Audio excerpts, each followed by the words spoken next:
Kidnap কেসে সিআইডির হাতে গ্রেপ্তার বারাসাতের কাউন্সিলর।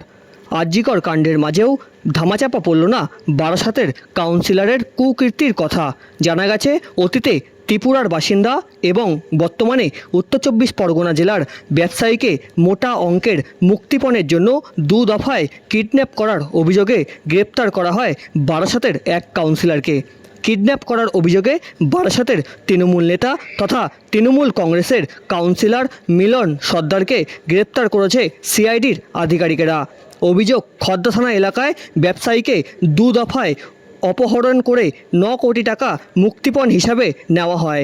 প্রথম দফায় 6 কোটি এবং পরের দফায় 3 কোটি টাকা মুক্তিপণ হিসাবে নেওয়া হয়েছে বলেই জানা গেছে। আজ রাত্রি 11টার সময় সেই ছবি তুলে ধরলাম আমাদের ক্যামেরায়।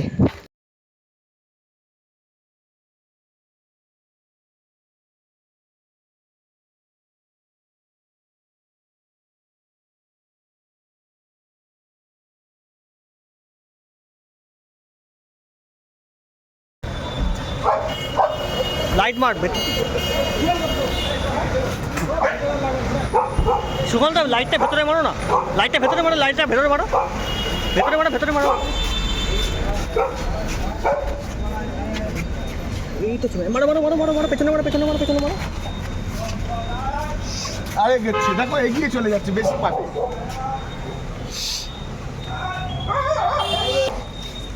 সামনে যাবে কিন্তু আমাকে দেখা।